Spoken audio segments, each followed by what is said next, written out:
Hello students. आज हम लोग BA second year paper first के अंतर्गत हुमायूं के बारे में पढ़ेंगे। इससे पहले हम लोगों ने बाबर के बारे में जाना था। 1530 में बाबर की मृत्यु हो जाती है और उसकी मृत्यु के उपरांत उसकी गद्दी पर उसका पुत्र हुमायूं जो है वो शासक बनता है। बाबर की जो मृत्यु हुई थी उसके विषय में उस समय के ग्रंथों में लिखा हुआ है कि एक बार हुमायूं की बहुत तबीयत खराब हो गई थी। ये लग रहा था कि हुमायूं का बचना जो है नामुमकिन है। तभी कहते हैं कि बाबर ने उस पलंग के पास या बेड के पास जिस पलंग में हुमायूं लेटा हुआ था उसके चारों ओर परिक्रमा की और अपने अल्लाह से ये दुआ मांगी कि आप मेरी उम्र हुमायूं को दे दीजिए, लेकिन हुमायूं को ठीक कर दीजिए। और कहते हैं कि कुछ समय बाद हुमायूं की तबीयत ठीक होने लग गई और बाबर की जो तबीयत है वो ख़राब होने लगी और उसी बीमारी के चलते बाद में बाबर की मृत्यु होती है। ठीक है, तो ये एक प्रसंग है जो उस समय के इतिहासकारों ने बाबर की मृत्यु से संबंधित लिखा है। लेकिन कुछ आज के इतिहासकार सीधा सा ये मानते हैं कि बाबर की तबीयत खराब हो गई थी और उसी के चलते उसकी मृत्यु हुई। ठीक है, खैर 1530 में बाबर की मृत्यु होती है और हुमायूं जो है वो शासक बन जाता है। तो आज हम लोग हुमायूं के बारे में जानेंगे, उसके शासनकाल के बारे में जानेंगे। तो चलिए स्टार्ट करते हैं।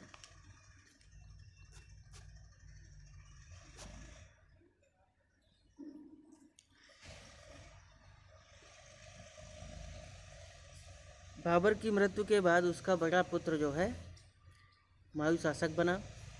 1530 में पहली बार शासक बना था, पता है हमको। 1530 से 1540 उसका शासनकाल दो कालखंडों में विभाजित करके हमको पढ़ाना चाहिए। पहला 1530 से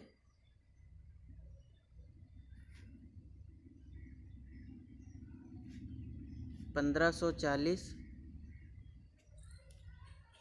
और दूसरी अगर हम बात करें तो 1555। ठीक है, 1555 से 56 में कुछ समय तक के लिए इधर उसने लगभग 6 महीने तक शासन किया था। ठीक है, और 40 से 55 के बीच ये 15 वर्ष जो है ये उसके भटकने के दिन थे और पुनः दिल्ली की सत्ता हासिल करने के प्रयास के दिन थे। ठीक है, ऐसा बीच में क्या हुआ, ये 15 साल हुमायूं कहाँ भटकता रहा, क्या ऐसी परिस्थितियाँ हो गई कि हुमायूं को शासन छोड़ना पड़ा, ये सारी चीज़ें हम लोग आज इस क्लास में देखेंगे। पहले बात करते हैं कि बाबर के 4 पुत्र थे और हुमायूं ने चारों भाइयों के बीच साम्राज्य को आपस में बांट लिया था। ठीक है, जैसे अस्करी को, ये एक भाई था अस्करी को क्या मिला, संभल मिला। हिंदाल को क्या मिला, मेवात मिला। और कामरान को क्या मिला, काबुल एवं कंधार। ये कबूर नहीं, काबुल लिखा हुआ है।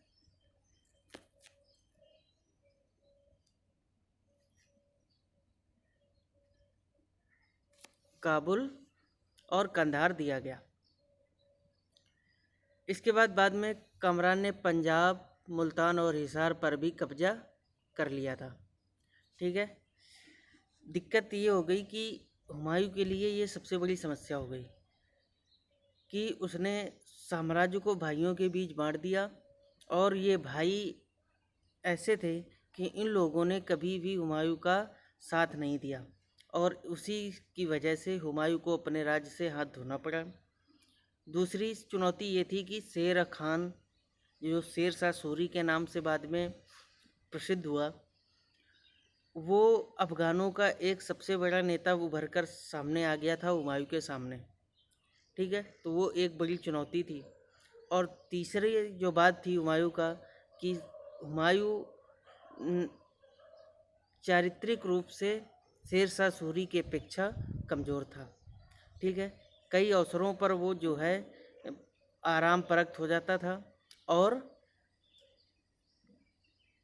शासन सत्ता की ओर से ध्यान जो है वो हटा लेता था, और इसी का उसे खामियाजा भुगतना पड़ा कि उसका शासन जो है भारत से समाप्त कर दिया गया।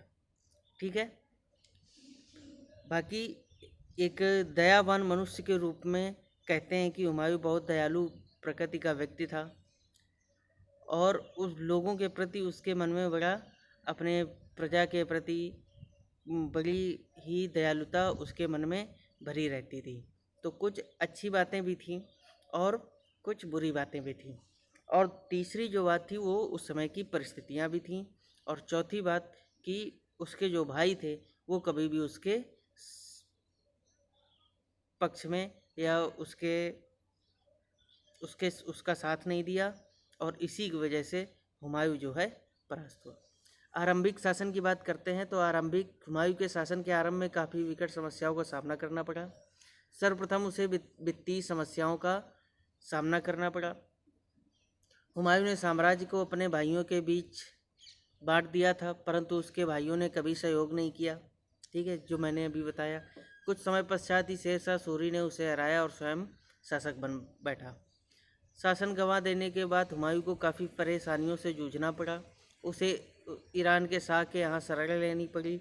ईरान के शाह तहमास्प, ठीक है, जो कि शिया शाह था, वो इस शर्त पर उसने शरण दी थी हुमायूं को कि वो भी शिया धर्म को अपनाएगा और उसका प्रचार प्रसार करेगा।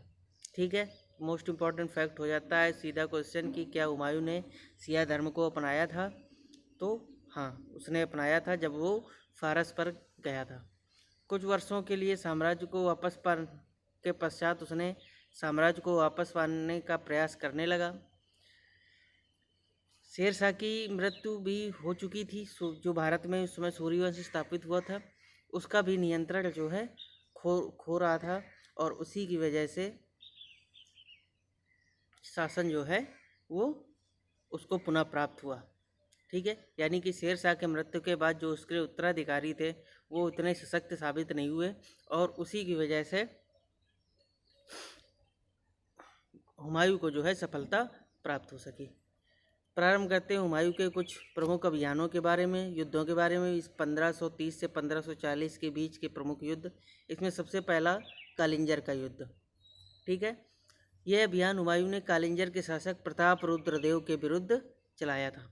ठीक है, प्रताप रुद्र देव ने हुमायूं की अधीनता स्वीकार कर ली, परंतु हुमायूं ने कालिंजर को अपने प्रत्यक्ष नियंत्रण में नहीं लिया। कालिंजर अभियान वर्ष 1531 ईस्वी में चलाया गया था। ठीक है, उसके बाद अब ये दौरा का युद्ध, या इसको दोहरिया भी बोलते हैं, कहीं कहीं आपको दोहरिया भी लिखा मिलेगा। ठीक है, दोहरिया का युद्ध, तो ये दोनों तरह से लिखा हुआ मिल सकता है आपको। तो दोहरिया के युद्ध हो या दौरा का युद्ध, ये युद्ध हुआ 1532 में,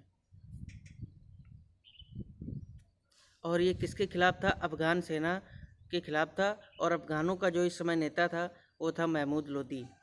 शेर शाह सूरी महमूद लोदी की तरफ से लड़ा था क्योंकि वो भी अफ़गान था, लेकिन वो बहुत ही बेमन से लड़ा था। वो चाहता था कि महमूद लोदी की शक्ति कमज़ोर हो ताकि वो अपनी शक्ति को और भी आगे बढ़ा सके। तो शेर शाह ने पूरे जीवन भर बड़ी कूटनीति और सूझबूझ के साथ अपने आप को शक्तिशाली बनाया था। नेक्स्ट है कि यह युद्ध गोमती नदी के तट पर लड़ा गया। इस युद्ध में विजय प्राप्त करने के बाद जौनपुर पर मुगलों का आधिपत्य जो है स्थापित हो गया था। ठीक है, तो इस युद्ध में भी हुमायूं को सफलता मिली थी।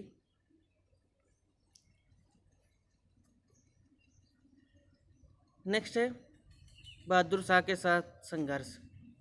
ठीक है, बहादुर शाह जो है ये गुजरात का शासक था हुमायूं के समय, और बहादुर शाह पर विजय जो है किसी मुग़ल शासक, गुजरात पर हुमायूं की विजय जो है किसी मुग़ल शासक की, यानी कि ये मुग़ल कालीन शासकों की पहली विजय मानी जाती है।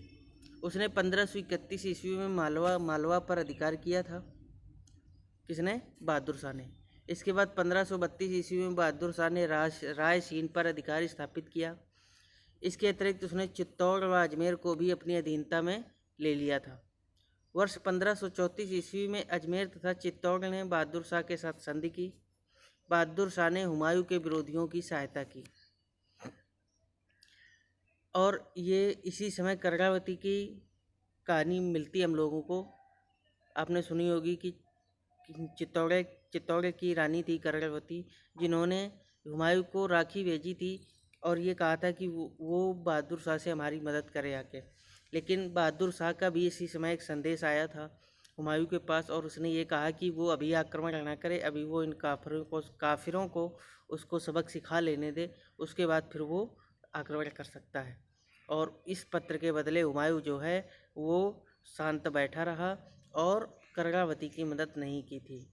ठीक है, जो उसकी सबसे बड़ी भूल भी साबित हुई उसी समय। उसने बहादुर शाह को परास्त किया, लेकिन तुरंत ही कुछ समय बाद फिर से बहादुर शाह ने गुजरात पर अपना अधिकार स्थापित कर लिया था। हालांकि बहादुर शाह ने हुमायूं को इस प्रकार की गतिविधियों से उकसाने का प्रयास किया। अंत में मुगलों और बहादुर शाह के बीच संघर्ष हुआ। हालांकि बहादुर शाह ने तोप खाने की व्यवस्था भी की थी, परंतु वह इस युद्ध में पराजित हुआ। बहादुर शाह की पराजय के बाद गुजरात के बड़े हिस्से तथा मालवा पर मुगलों का आधिपत्य स्थापित हो गया। इन विजित क्षेत्रों का शासन अस्करी को सौंप दिया गया, यानी कि अस्करी को इन विजित क्षेत्रों का क्या बना दिया गया? गवर्नर बना दिया गया। ठीक है, परंतु यह नीतियां गलत साबित हुईं। अस्करी गुजरात व मालवा के क्षेत्र का शासन संभालने में असफल रहा और कुछ समय बाद ही गुजरात का नियंत्रण मुगलों के हाथों से चला गया। और ये पूरा 34-35 पूरा 1534-35 की ये पूरी घटना थी हुमायूं के शासनकाल की, गुजरात विजय वाली। ठीक है, नेक्स्ट बंगाल पर विजय।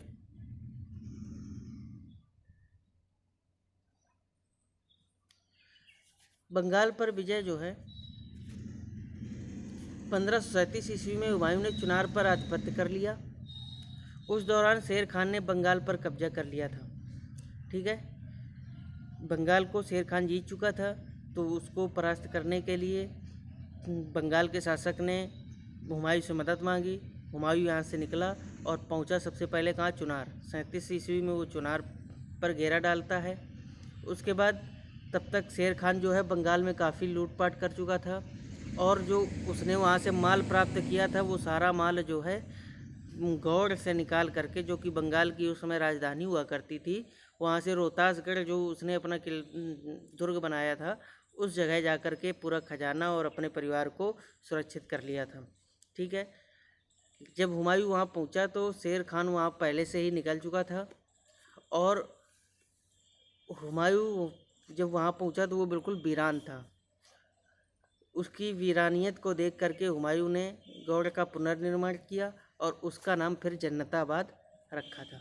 ठीक है, बंगाल पर नियंत्रण स्थापित करने के बाद हुमायूं निश्चिंत हो गया, जबकि शेर खान ने मुगल क्षेत्रों पर आक्रमण करके उन पर कब्जा करना आरंभ कर दिया। यानी कि जब बंगाल पर आधिपत्य हुमायूं का हो गया तो वो शांत हो गया, लेकिन इधर आकर के हुमायूं शेर खान ने अजमेर, जौनपुर, कन्नौज, ये सारे क्षेत्रों पर जो है अपना अधिकार करना प्रारंभ कर दिया था और इन क्षेत्रों को अपने अधिकार में ले भी लिया था। इस दौरान हुमायूं के भाई हिंदाल ने आगरा पर कब्जा कर लिया। जब बंगाल में था हुमायूं तो उसके भाई ने, हिंदाल ने, आगरा में कब्जा कर लिया और ख़ुद को शासक घोषित कर दिया कि अब वो शासक है आज से। ठीक है। तो यानी कि भाई सहयोग नहीं कर रहे थे उसके साथ और उसी का उसको खामियाजा भी भुगतना पड़ा। बंगाल से लौटते वक्त प्रसिद्ध शेर खान से उसकी भिड़ंत होती है और दो प्रमुख युद्ध होते हैं, पहला चौसा का युद्ध और दूसरा बिलग्राम का युद्ध। ठीक है। तो चौसा का युद्ध ये लड़ा गया 26 जून, पहले इसकी डेट सही है नहीं है, 29 जून को लड़ा गया था ये। ठीक है। 29 जून 1539 ईस्वी को ये युद्ध हुआ और इस युद्ध में जो है शेर खान विजयी हुआ। चौसा का युद्ध जो है बक्सर यानी बिहार के बक्सर ज़िले के पास ये मैदान, ये जगह थी चौसा, जहाँ पर इन दोनों के बीच युद्ध जो है किया गया। वहाँ से किसी तरह जान बचाते हुए गंगा नदी में कूद गया था हुमायूं, जहाँ पर एक निजाम ने, एक भिश्ती ने हुमायूं की सहायता की थी और उसको गंगा पार करा के वहाँ से सुरक्षित निकाला था। तो उसके बदले उस भिश्ती को कहते हैं कि बाद में हुमायूं ने एक दिन का बादशाह बनाया था और उसने चमड़े के सिक्के भी जारी किए थे। ठीक है। तो ये पॉइंट भी आप लोग याद रखिएगा। नेक्स्ट 1540 ईस्वी में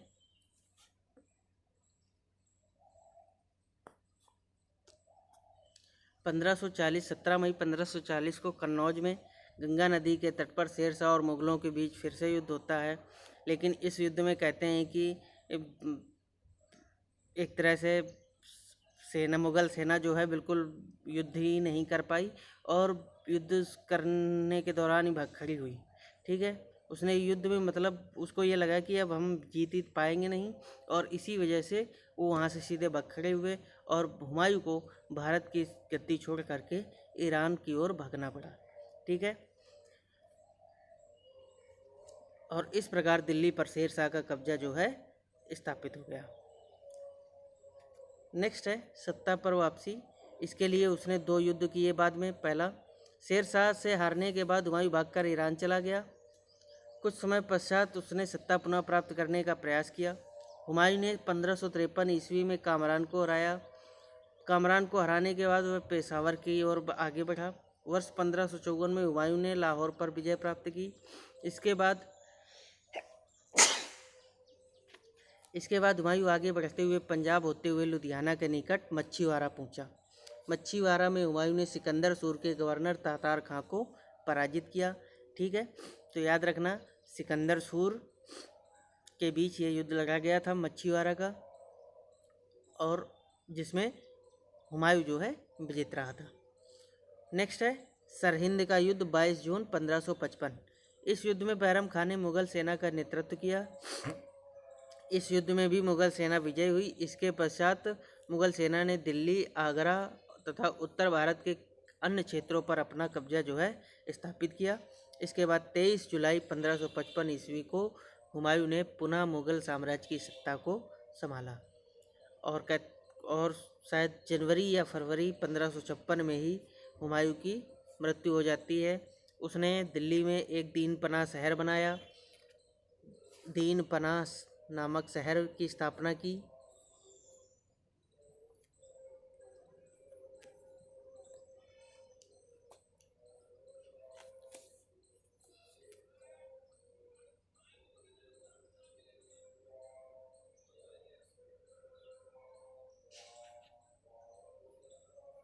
दीन पनाह